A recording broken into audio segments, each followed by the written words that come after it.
(2023년)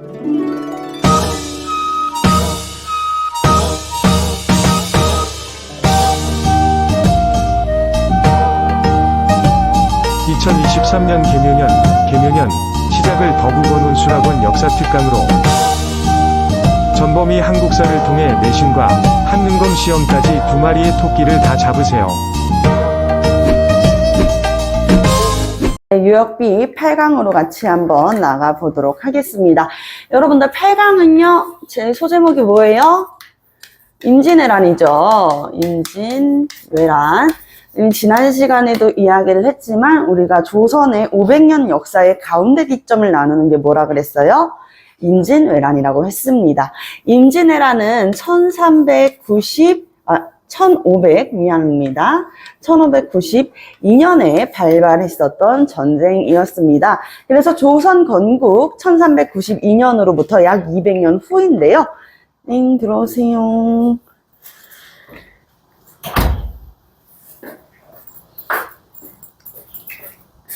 네, 1592년부터 약 1599년까지 7년에 거친 전쟁이었다는 거 말씀드리면서 우리 지난 시간에 배웠던 내용은요, 어디서 시작을 했었지? 자, 성종께서 세조 다음에 예종 다음에 성종이었잖아요. 성종께서 자기 나름의 정치를 이끌어가기 위해서 세조 때 대개 정계를 장악했었던 이 훈구 세력들을 견제할 목적으로 누굴 등용했다 그랬어요? 선비사의 수풀림자 사림 세력을 등용하기 시작했어요. 여기까지 기억나시죠? 자, 그러다가 이 성종 다음에 누구예요? 성종의 첫 번째 아들 패비 윤씨의 아들이었었던 연산군이 시기를 합니다. 연산군은 군자로 끝나는 사람이에요. 한마디로 왕자의 직위에서 끝나고 만다라는 이야기예요. 그러면은 연산군 시기 때 연산군이 폐위당했었던 왕위에서 끌어내려졌었던 직접적인 사건을 우리가 골라볼 수가 있겠는데 첫 번째, 두 번째 모두 다 사화였습니다. 사림 세력이 화를 입다라고 해서 사화라고 했어요. 한마디로 고려 말기에 이 신진사대부들이 고민왕 시기 때 등용된다 그랬었잖아. 그때 이 조선을 건국하는 것에 찬성했었던 혁명파, 급진파 신진사대부들과 다르게 대표적으로는 정몽주와 같은 인물들로 고려라는 나라는 그대로 두고 체제를 한번 바꿔보자 라고 주장했었던 온건파 신진사대부들이 정몽주가 이 이성계의 5번째 아들에 의해서 이제 제거되자 온건파 신진사대부들은 어떻게 된 거야? 산에 들어가서 공부를 하며 살게 된 것입니다. 우리가 그걸 두 글자로 낙향이라고 이야기를 했어요. 그쵸? 자, 낙향했었던 온건파 신진사대부들, 조선이 건국된 다음부터는 우리가 그들을 뭐라고 부르는 거예요? 사림이라고 부르는 것이에요. 아시겠죠? 한자 그대로 선비사의 수풀림자가 되는 것입니다. 이해되셨죠? 자, 근데 이 사림 세력들이 등용되면서 훈구 세력을 견제할 목적으로 이제 사림을 등용했잖아. 둘이 의견이 계속 부딪히게 되는 거야. 그러다가 결국에는 사림 세력이 화를 입게 되고, 자, 성종의 8번째 아들이었었던 중종이 이 연산군이 폐위되는 대신에 반정에 이르게 됩니다. 그래서 중종, 이렇게 군자로 끝나는 왕 뒤에는 항상 뭐가 따라와요? 반정이 따라온다라는 것이에요. 반정이 따라온다. 자, 이렇게 군자로 끝나는 사람들, 군자는요, 왕자를 뜻해. 왕의 직위에서 끝난 게 아니라 왕자의 직위에서 끝났다는 거야. 한마디로 무슨 뜻이야? 폐위당했다라는 뜻이야. 폐위당한 왕 다음에는 반정에 이르게 되는 왕이 있는 것이다. 자, 그 다음에 중종의 이 장경왕후 윤씨의 첫째 아들, 장경왕후 윤씨는 이 아들을 이제 낳게 됐을 때 낳으면서 산후병에 의해서 세상을 떠났다라고 이야기를 했어요. 그래서 이 중종의 첫 번째 아들은 뭐라 그랬어, 선생님이? 세상에 나오자마자 어머니가 계시지 않았었다. 그래서 그 장경왕후 윤씨의 오빠 되는 윤임이라는 사람이 걱정이 많았었던 거야. 불쌍한 나의 조카. 이렇게 딱 세상에 태어나자마자 아들인데, 왕의 아들이고 첫째 아이인데 엄마가 없으니 이거는 나중에 세력 다툼, 왕권 쟁탈전에서 밀려나게 될 것이다 라고 생각을 해서 중종한테 건의해서 윤씨 아내를 다시 맞이해달라 라고 이야기를 해서 맞이하는 아내가 문정왕후 윤씨라고 이야기를 했잖아요. 왕후들 이름 다 기억할 필요 없어요. 왕후들을 이렇게 지칭했었던 뭐 문정왕후, 단경왕후, 신씨 뭐 이런 거 다 기억할 필요 없고 맥락으로 이해를 하자는 거야. 자, 유님이 지지했었던, 유님은 선생님이 대윤파라고 이야기를 했죠. 첫째 아들을 지지했었던 파들, 그 첫째 아들이 왕위에 올라갑니다. 그게 누구였어? 인종이었어요. 인조가 아니죠. 인종이었어요. 인종은 즉위하고 9개월 만에 세상을 떠납니다. 왜? 인종이 즉위하고 나서 이 대운파의 지지에 앞서가지고 인종이 즉위했을 당시에는 나름대로 중종 때 있었던 개혁 정치들을 다시 부활시키고자 했었던 그런 노력들이 보였지만 중종께서 세상을 떠나고 나서부터는요, 이 인종께서도 시름시름 앓게 되는 것입니다. 그러면서 이제 식사를 드시지를 못해요. 그러다 보니까 일찍 세상을 떠났고, 그 다음에 아까 이야기했었던 중종과 다시 재혼을 했었던 문정왕후 윤씨의 아들이었던 명종이 왕위에 오르게 되는 것이죠. 이 명종을 지지했던 세력들은요, 문정왕후 윤씨의 동생들이었습니다. 남동생들이었어요. 윤, 원, 형, 윤원로 같은 인물들이었었고요. 우리는 이 파를 소윤파라고 불렸어요. 자, 대윤과 소윤으로 나눴다는 것만으로도 우리가 충분히 알 수 있겠죠. 지지 세력들이 당연히 누가 더 많았다? 유님의 대윤파가 더 많았다는 것이에요. 여러분들이었어도 당연히 첫째 아들을 지지하지 않았을까요? 조선의 신하로서?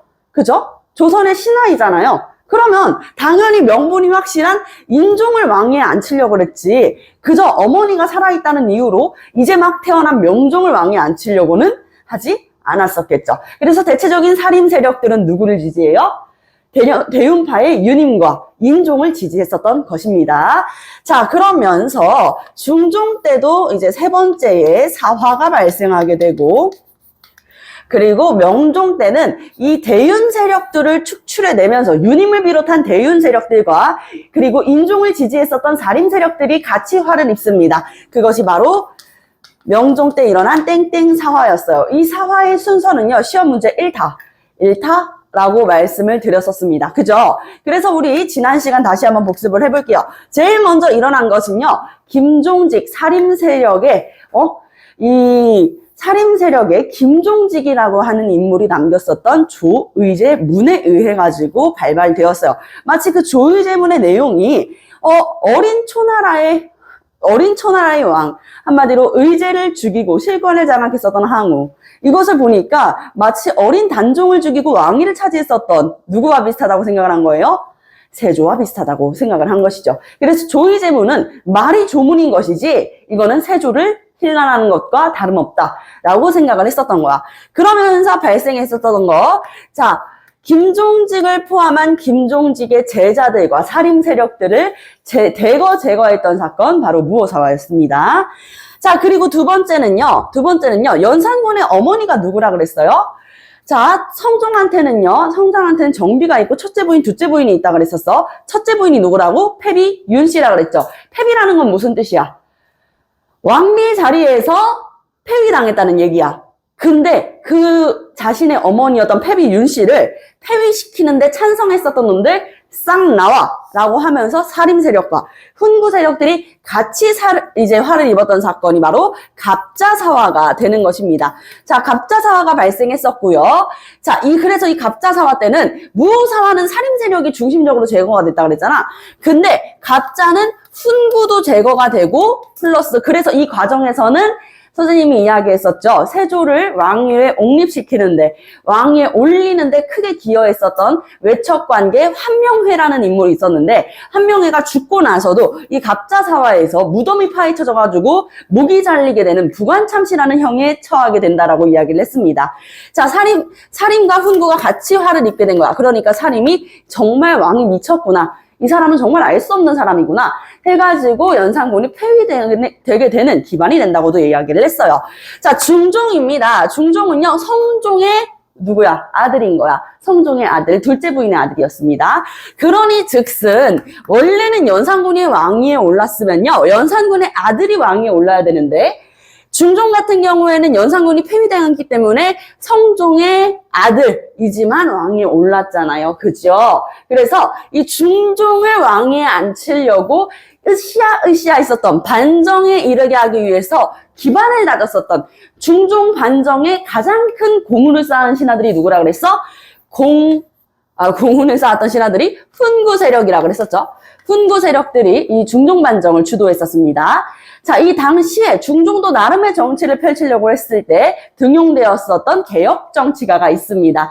그가 누구였었죠? 맞습니다. 앞으로 해도 거꾸로 해도 이름이 똑같은? 그렇지. 조광조가 되는 것이에요. 이때는 조광조가 등용이 됐었고, 이 조광조는 시대를 앞서간 개혁 정치로 사람들을 깜짝 놀라게 해 주었습니다.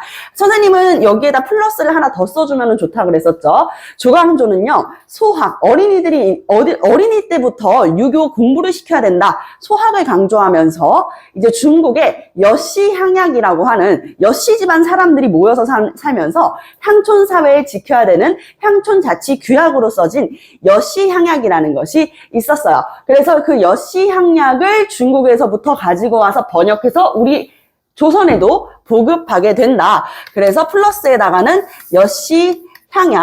여씨향약을 이제 번역하고 보급을 하게 되는 것입니다. 요거까지 같이 플러스로 적어주시면 되겠어요. 자, 1번. 조광조의 개혁정치 1번은 뭐가 있었었죠? 성리학위에는 이단이잖아요. 그쵸? 그래서 도교에서 하늘에다가 제사를 지내는 제단을 폐지를 합니다. 그게 무슨 제단이었어요?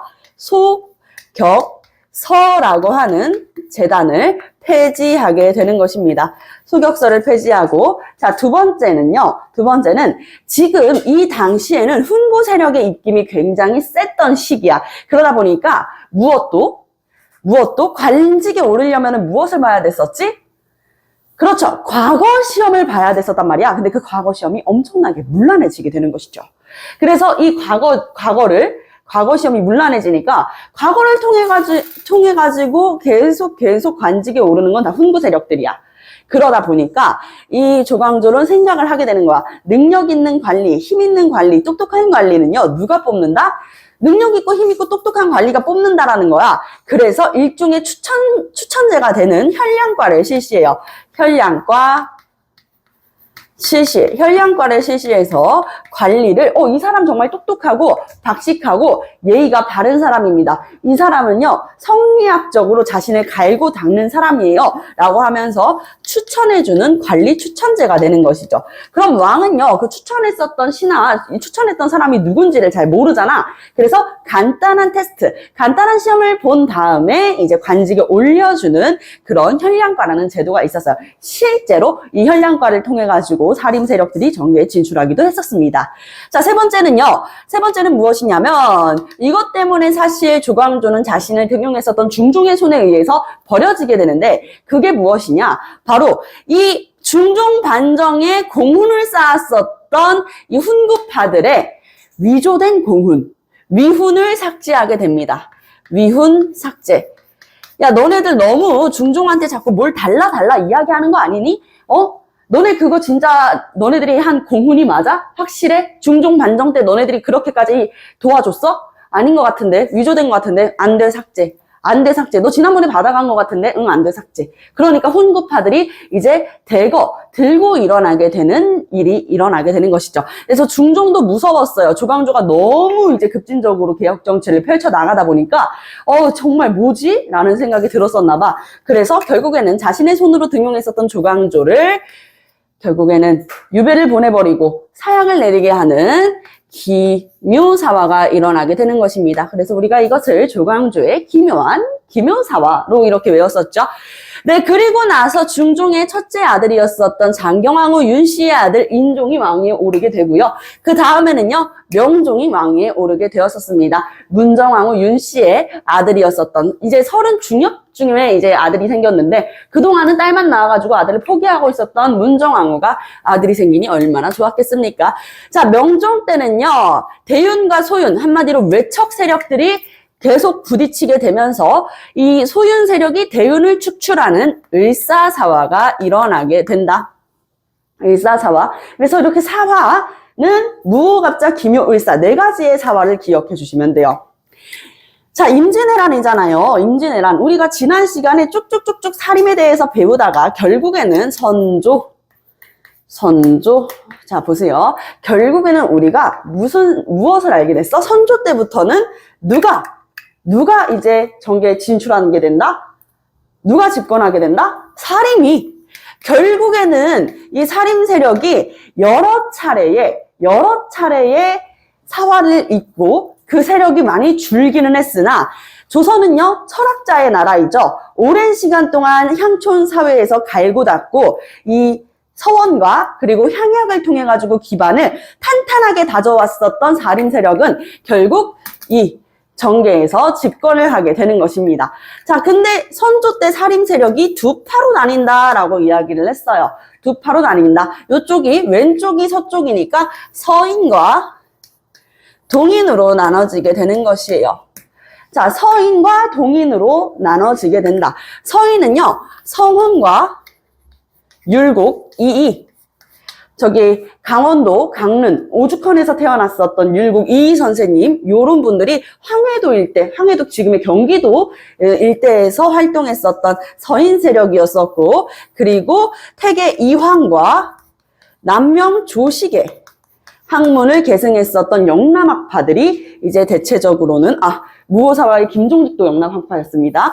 어쨌든 요런 분들의 학문을 잇는 사람들이 동인과 서인으로 나눠졌었다. 나눠지는 일화는 뭐라 그랬었죠? 서인에 심을겸이라는 인물이 있었고 동인에는 김효원이라고 하는 인물이 있었어요. 김효원도 영남학파였었죠. 이렇게 두 파가 나눠졌는데 2조 전랑이라고 하는 관직 자리를 두고 2조는 6조 중에서도 인사를 담당하는 부서라 그랬었죠. 거기에서도 2조 전랑이라고 하는 관리 계급이 있었단 말이에요. 관리 계급, 직급이 있었었다. 근데 2조 전랑이 뭐 하는 거야? 여기에서는 인사권에 대한 권한이 있었어요. 인사 권한이 있었어. 사람을 등용하고 채용하는 데 있어가지고 권한이 있었다는 거야. 이것을 두고 동인과 서인으로 분파되게 되었다라고까지 배웠었잖아요. 자, 그랬던 이 선조 시기에 일어나게 되는 거 1592년 바로 임진왜란이 일어나게 됩니다. 우리가 오늘 8강, 9강, 10강 더 빠르면 11강까지 나가야 되기 때문에 빠르게 나갈 테니까 여러분들 이해가 안 되시는 부분은 이제 질문을 해주시고 지난 시간에 선생님이 영상 링크로 보내드렸었던 파트들 다시 한번 복습해보면 더 도움이 될 것 같습니다. 자, 임진왜란은요, 왜 일어났냐라는 부분이 굉장히 중요하다는 거예요. 시험 문제에서도요, 임진왜란에 대해서 디테일하게 묻지는 않습니다. 일단은 중요한 것은 임진왜란이 왜 일어났냐. 당시에 일본이 하나의 왕권 국가가 아니라 우리 조선 왕조는 딱 조선 왕조 하나의 국가만 있었던 거잖아요. 그치? 우리 전주희 씨가 왕위에 올랐어야 됐고 막 갑자기 거기서 쿠데타 일어나서 다른 나라 생기고 그런 거 아니었잖아. 그쵸? 근데 일본은요, 하나의 이런 왕조 국가가 아니었었단 말이에요.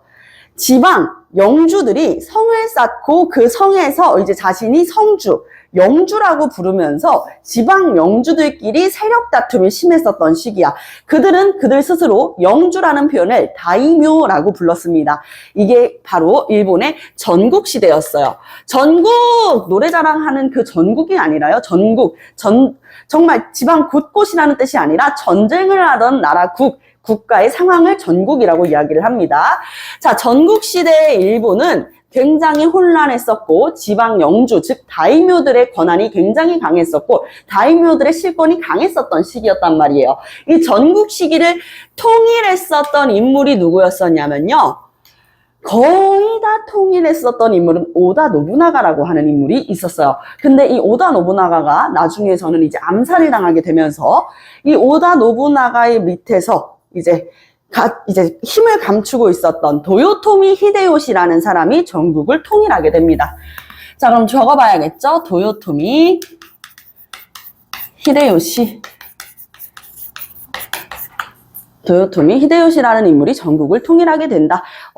역사를 모를 수 있어요. 모르기 때문에 여러분들 나이에서는 아는 것이잖아요. 최근에 선생님이, 최근은 아니고 한 1년 안팎 전쯤으로 이제 선생님이 역사를 아이들한테 가르치고 있다고 하니까 한 분이 이제 나한테 그런 이야기를 하는 거야.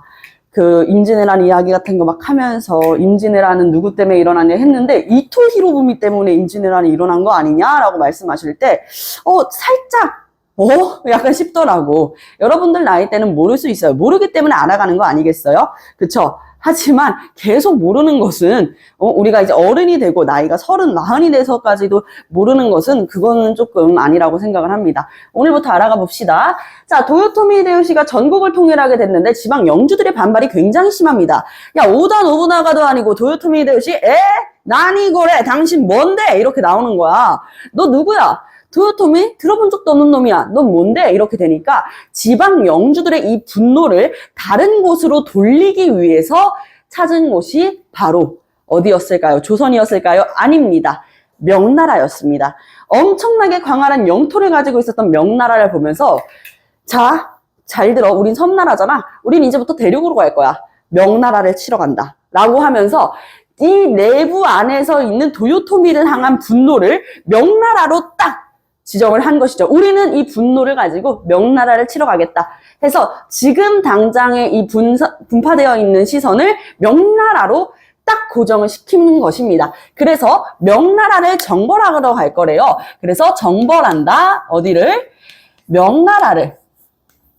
그래서 우리 원의 간섭기 때도 정동행성이라는 게 있었다고 했잖아. 행성은 일종의 관청, 기구라고 이야기를 했었고, 정동은 뭐야? 정벌한다, 동쪽을. 가장 이제 극동지방에 있는 나라가 어디예요? 우리나라보다 동쪽에 있는 나라? 일본이죠.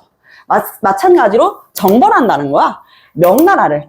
그러니 가도 길을 틀어라 라고 이야기를 하는 거야. 명나라를 가기 위해서 길을 터야 된다라고 하면은 당연히 자, 지도상으로 이제 우리나라가 이렇게 있죠. 자, 그리고 일본이 이렇게 있습니다. 일본이 이렇게 있고 중국이 이렇게 있잖아. 일본 입장에서는 우리나라를 들어와가지고 중국으로 넘어가야 되는 거야. 그치? 명나라를 갈 터이니 우리 보고 길을 비키래. 우리는 이 정명가도에 찬성할까요? 명나라 정벌하러 간다고? 응? 가세요. 이럴 수 있을까요? 우리는 명나라랑 무슨 관계죠? 조공과 책봉의 관계, 바로 4대 관계입니다. 우리가 아버지처럼 섬기고 있는 명나라로 가는 길을 이렇게 쉽게 터줄 수는 없는 것이죠.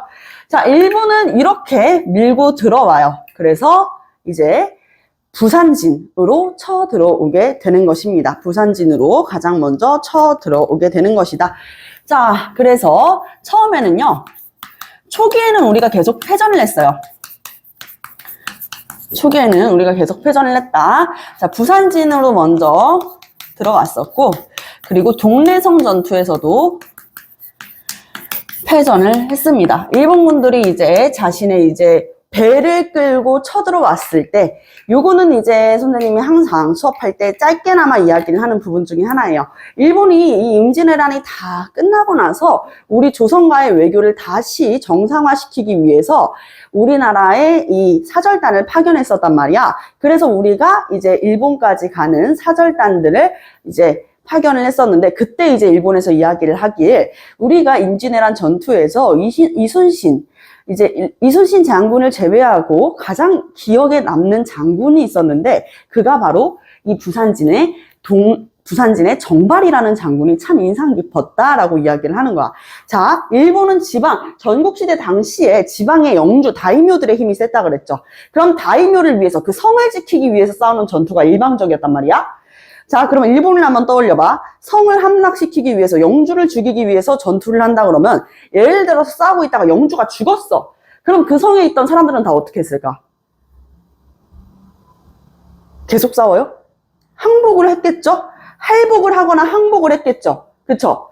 그게 일방적이었단 말이야. 자기가 모시던 영주, 다이묘가 죽으면요, 그 순간 우리는 두 손 두 발을 다 들고 항복을 했었다고. 일본은 그랬다는 거야.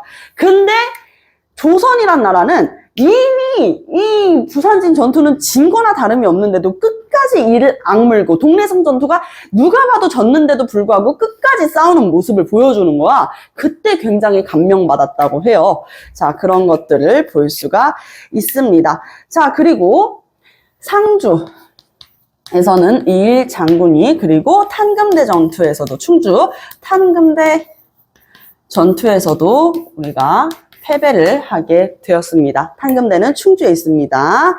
자, 충주 탄금대 전투에서도 신립장군이 패배를 하게 되면서 우리가 우후죽순 정말 파죽지세로 일본이 쳐들어오는 것에 밀려버리게 된단 말이에요. 일본은 정말 빠른 속도로 한양까지 치고 올라왔습니다. 그럼요, 왕은 지금 한양에 있잖아요. 그럼 왕은 어떻게 했을까요?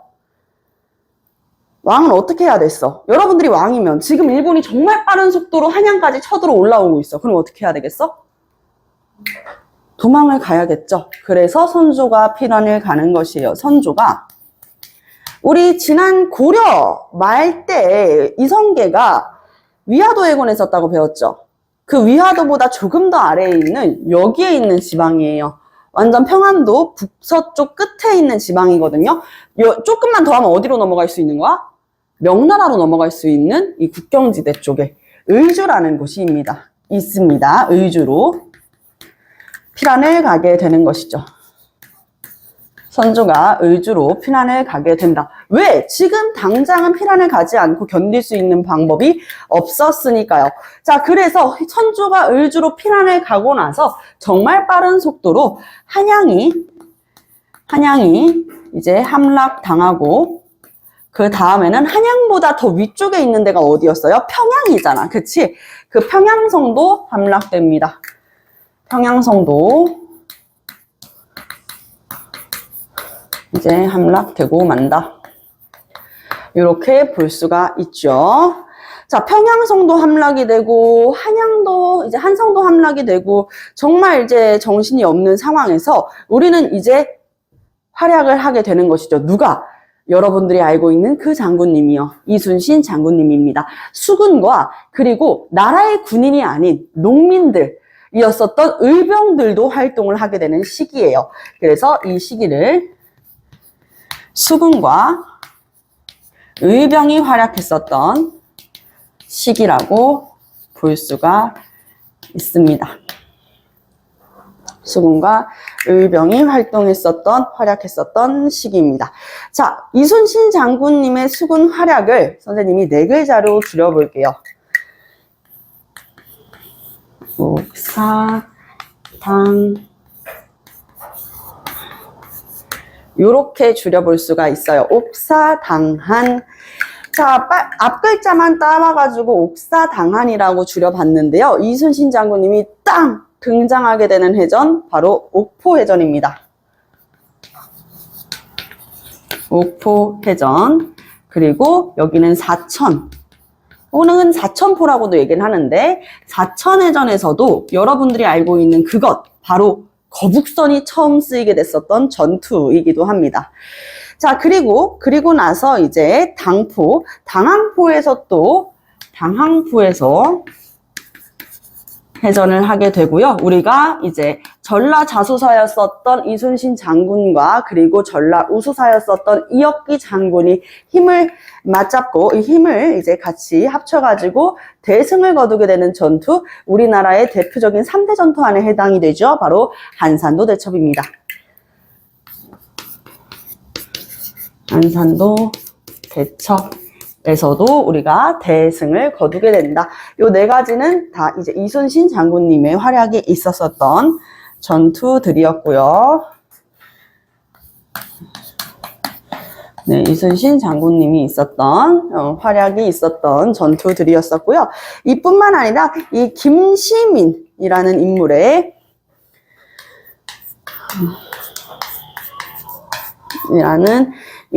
저기 진주 대첩도